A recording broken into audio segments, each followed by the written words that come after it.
if we can't treat people who have a disease, who have one of the most prevalent medical conditions that exist, if we can't treat them because they might lose their teeth, why else might we want to treat them?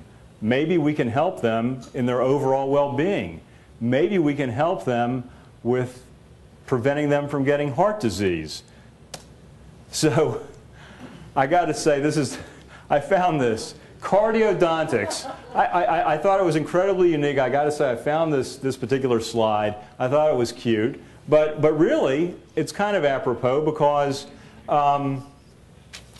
you know, we need to find a way to get people to understand that it's important to treat mouth inflammation. And if you can't get them to do it because they might lose their teeth, maybe you can get them to do it because they might lose their life. So that's where that came from. But cardiodontics, I thought, was a cute way to describe it. So, you know, we've all seen, you know, this kind of diagram, you know, all of the different interactions between mouth inflammation and the various organ systems. We know about the heart. We know about strokes. Here we have, we know about the increased risk of preterm or low birth weight babies, diabetes. Most of us are aware of all these things, and you know what? This is a very, very complex and evolving area. I went to a meeting in New York last Friday, and a gentleman spoke who is an absolute authority on inflammation. And I'm going to share what I learned. This is the one thing that I got from the meeting, and that is that reducing inflammation in the body is more important than having low LDLs. LDLs are the bad cholesterol. If you have inflammation, that's worse than having high LDLs. So he suggested aspirin, if your physician suggests that, or fish oil. But again, a different topic, but this is a constantly evolving area. What it means to us is that, you know, the science is progressing. It's becoming more complicated.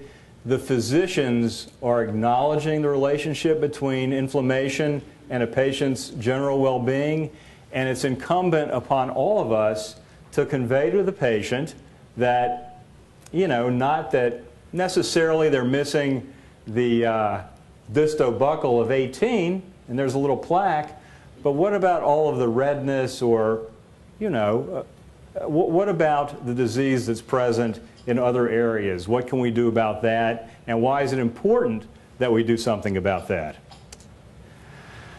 So this slide, you know, I don't want to read this because the writing's kind of small, and you guys can read, but this is more up-to-date stuff on the link between heart disease and gum disease.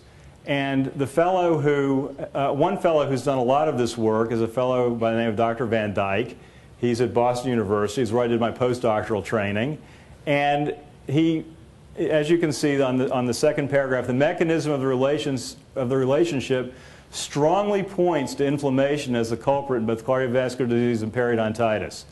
The other one I want to point out is Dr. Ridker, who's at Brigham and Women's Hospital. This man gave the keynote address at the American Academy of Periodontology meeting on the relationship between periodontitis and heart disease. He is an absolute expert, and he absolutely is at the forefront of creating a relationship or an interrelationship between the cardiology community and the dental community. That's how important this has become. So I'll leave this up here for a second to let you, read and sort of digest. I'll just say that, again, you want to convey this to patients. If you want more information about this, please feel free to call my office. There's plenty of resources for this. It's all over the internet. A lot of it's maybe not great information, but there's a lot of terrific information on the internet about this. And I can steer you in the right direction if you want more data. We all know that periodontal disease is painless and what we call silent and chronic. And it's the painless part that makes our lives so difficult, isn't it? Because when you bring it up, doesn't the patient say, well, I don't know what you're talking about. I feel great, you know? I mean, it's really tough to tell someone there's something wrong with them when they don't feel anything, isn't it? It's usually, well, I'll get it fixed when it hurts. Absolutely. And by then, they'll have it in their hand. Right.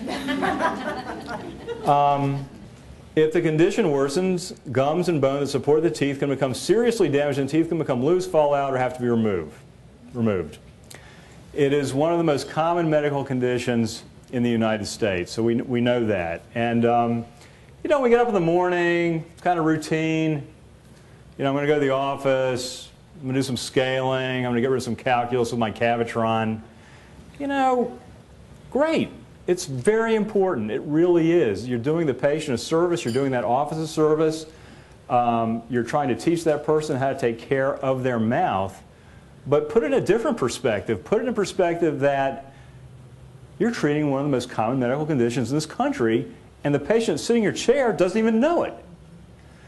So the part that I think is incredibly important and vital is the conveyance of, again, the tooth loss part, the inflammation, and the periodontitis, the process of infection, but also the fact that this stuff, this is not made up anymore. You can't say, well, I don't think there's a connection between this and the body. It's all the same body. You know, since when is the mouth divorced from the body?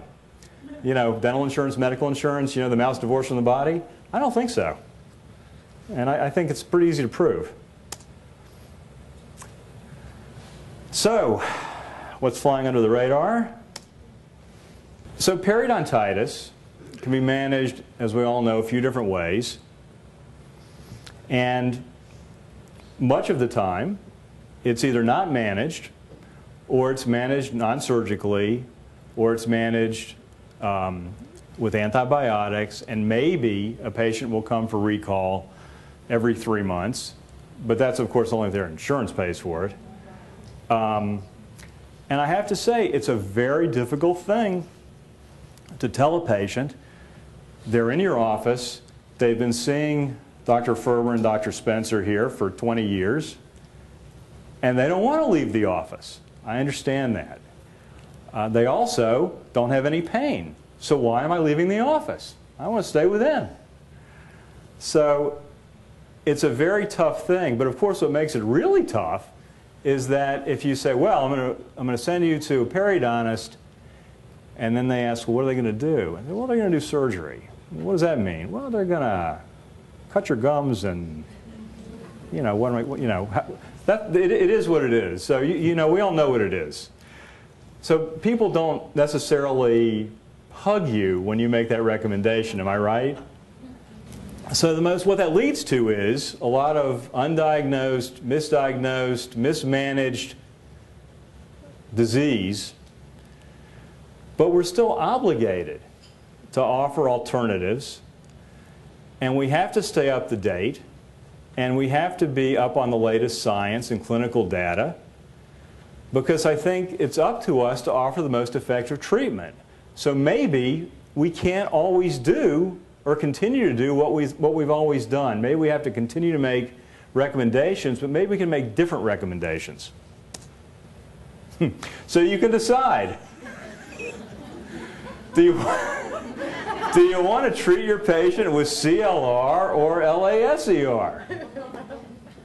Well, I know which one I would choose, but you know, some patients would say, well, the CLR is cheaper.